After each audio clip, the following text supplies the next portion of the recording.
I'm wearing my Julius Campbell jersey because I'm thankful Mississippi State won the Egg Bowl and earned bowl eligibility thanks to an Ole Miss player mocking an Ole Piss on the Rebs' chance to take the trophy back to Oxford. Of course, this is all after we were reminded by Adam Amin, Matt Hasselbeck, and Pat McAfee that there's probably a single degree of separation between Brett Favre and nearly anyone who has ever passed through the state of Mississippi. Hell, I'm probably second cousins with him because, like benched Ole Miss quarterback John Rice Plumlee, I too grew up in Hattiesburg. Got the Dixie Youth Clubhouse Cards baseball jersey to prove it. Shout out to Adam Dolan, Cullen Tatum, Steven Settleman, Hartley Domerg, the Presbyterian Christian Academy, Hattiesburg Head Start, Jones Elementary, Miss Pam was good, and Dr. Bob's M. Tusa, who put my third grade biographical report in the University of Southern Mississippi archive because, well, Grandmommy told me facts about how she became civil rights royalty she'd never told a soul before. You can read it in my book. It's called Let It Bang. But back to the Egg Bowl, which got its name for being shaped like a football and was invented to keep the two fan bases from fighting each other after each game, like two rival English football firms among the thugs. And that's your Bill Burr reference for today. Quota is met. There were just 4 seconds left to play when Matt Corral found Elijah Moore on a 2-yard TD pass. This is the same Elijah Moore who tried to wave for a fair catch after catching a punt, but that's not the stupidest thing he'd do that night. Oh no. As Ric Flair once told Nikita Koloff, we've only just begun. Now I'm going to continue on with the same energy Slick Rick summoned when he told a room full of grown women, oh girls, I can't stand it. Now I gotta talk. We all gotta be quiet.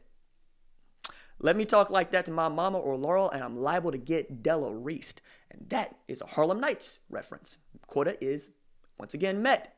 Back at the Egg Bowl, our peak act of stupidity came with 4 seconds left when Moore saw fit to celebrate his tutty by going pee-pee. Moore crawled to the chalk in the back of the end zone on all fours and raised his leg like my dog Skip. He was acting like a canine who had come too far not to fake relieve himself on national TV. This was the rare act of selfishness on Thanksgiving.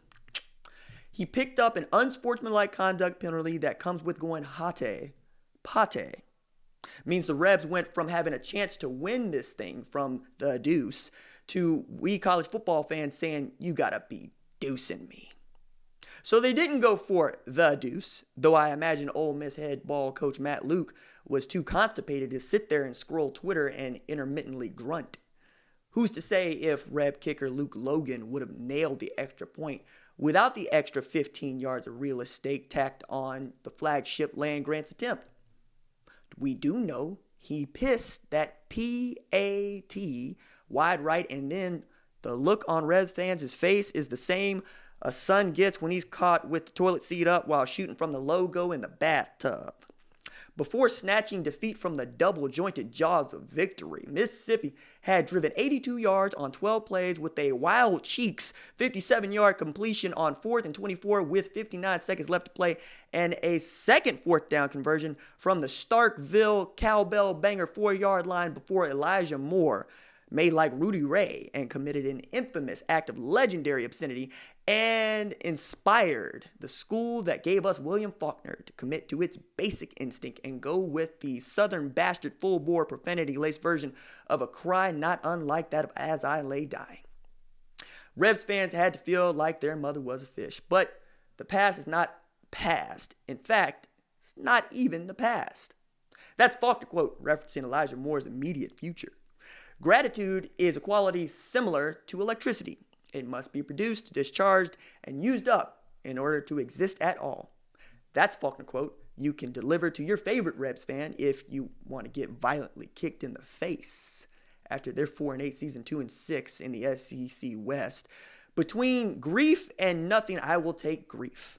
It's one of the stupidest quotes Faulkner ever took time to write down, and I take every opportunity to say so. I never know what I think about something until I read what I've written on it. That's the best Faulkner quote ever attributed to him, so it makes sense that we're not totally sure he wrote it down first. In any event, I have written this, and what I have delivered, but what are all the reasons we love about this wild sport called college football. Deuces.